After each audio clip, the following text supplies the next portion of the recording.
Yun guys, biyaya ko ng Lalamove ngayon. Kahit na nakaban yung account ko.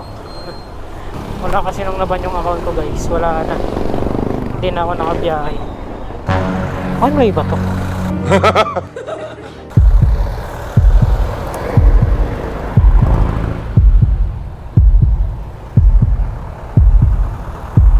Hello po. Yes po. Ma'am, Lalamove po. So ayun, dito yung una kong pick up.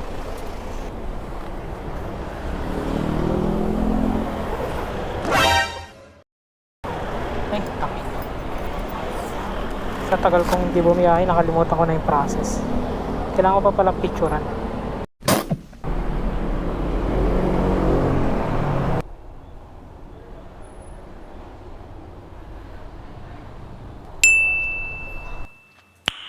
Nice. So ayun guys, isa lang sana booking ko ngayon pero nakachamba ako ng isa pa na magkalapit lang yung drop off and malapit lang din dito yung pick up, 1 kilometer lang. So kinuha ko na, sayang naman diba, kahit gura-gurami at least meron yung mga nadadaanan ko na pwede pa rin sabayan. So ito, papuntang Makati naman guys. Ito yung pangalawang booking natin, malaki pero sobrang gaan lang naman, kaya nating istorbohin yung customer. Bayad na rin naman yung shipping fee. Magaan lang naman Paps, malaki lang. Gulat yung mga rider dito guys, ang lalaki daw eh. Yung isa nating tropa is nagre-reklamo kasi dalawang box. Kailangan na talaga mag-add nun kasi yung dalawang box, kasi itong isa pa lang guys is hindi na siya kasya sa lalabag. How much more yung dalawa? So malabo nang makakasabay yun, kaya kung isa lang yung booking niya, lugi siya. Kailangan niya magpa-add. So at least tayo, double booking naman na tayo guys. Tapos malapitan lang to eh. 19 minutes lang ah. Malapitan lang siya. Tapos ang gaan pa, parang wala akong karga. Yun nga lang, malaki. Okay lang, di naman tayo mahuhuli kasi mas matangkad pa rin naman tayo sa natin, gamit natin. So yun lang naman yung ayokong booking, yung mas mataas na yung item na dala-dala mo kasi possible na mahuli ka na nun. So ito is scary pa naman. So yun, deliver ko na tong unang booking guys. Ngayon lang ulit ako nakapasada. Medyo na-excite ako na parang ewan kasi ayun nga 'di ba?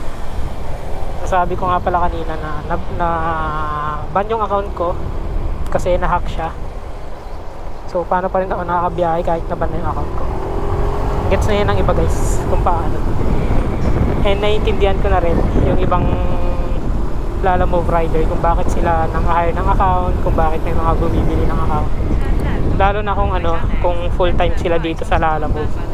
Tapos nakagawa lang sila ng kahit konting maling pagkakamali ng is total ban na. Gaya nung sa akin guys, na-hack lang yung account ko. Pagka-report ko sa hub, pinabalik ako after 7 days, total ban na raw. Wala na akong magawa. Yari na eh. Kaya ito, babiyahe pa din.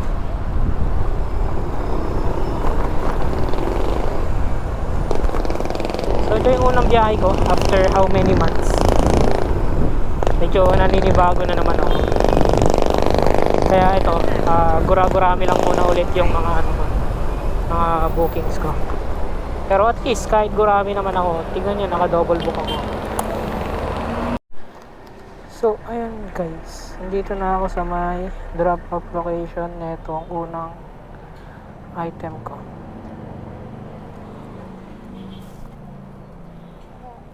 Picturean ko lang po ma'am. Kaya nga ako eh.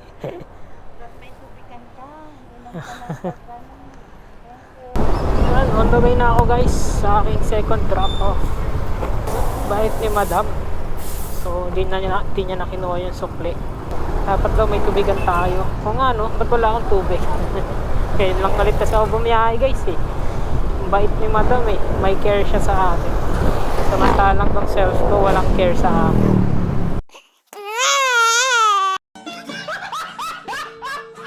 Sa aking second drop off, 5 minutes daw ayon kay Google Map, 1.4 kilometers na lang. So bayad na to guys, booking na to, 100 pesos.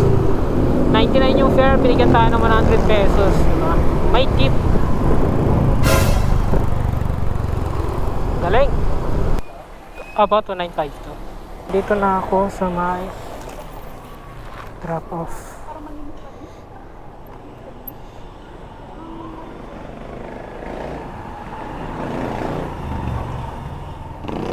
Picturean ko lang po, sir.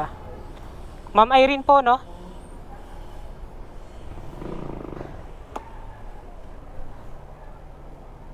Ay, at tinakuha.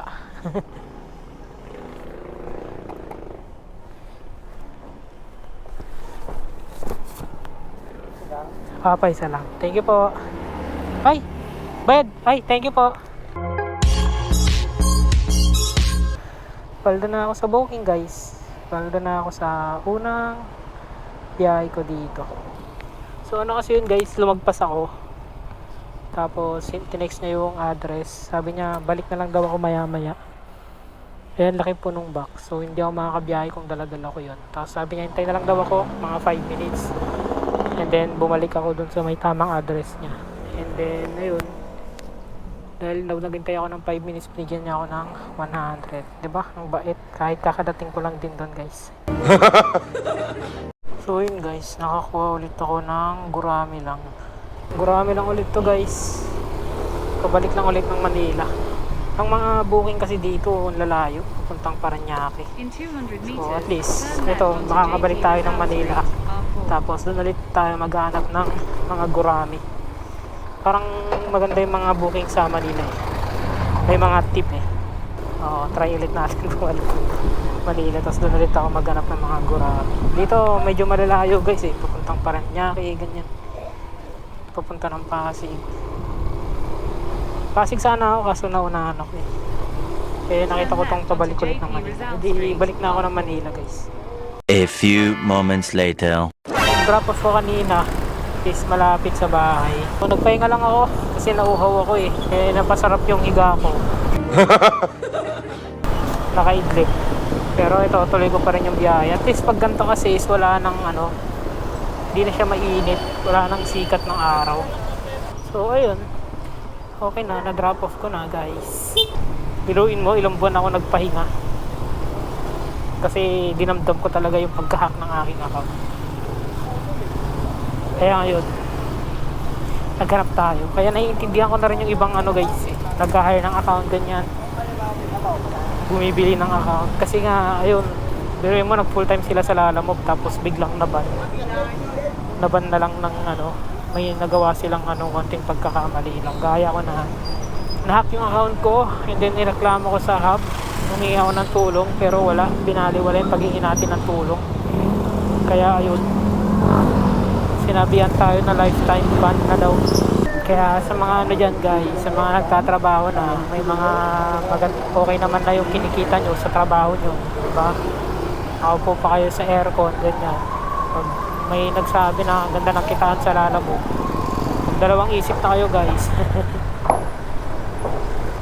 Konting pagkakamali lang kay Lalamove, ban na agad yung account eh. Di pa nakakuha ng fuel subsidy. Marami na rin nagsisi guys. Kaya sa mga may full time ng trabaho dyan at balak nyo mag full time, balak nyo mag resign at pag full time kay Lalamove, dalawang isip na kayo. Pero kung yan talaga yung choice nyo, go. Tropa ko ganun eh.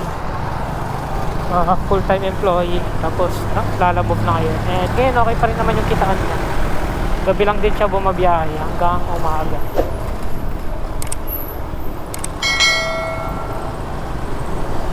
So kasi is pag wala lang akong ginagawa sa bahay, saka ako bumabiyahe. Kaso ngayon guys, sobrang init ng panahon. As in, ang init-init. I know you told your friend you're not okay.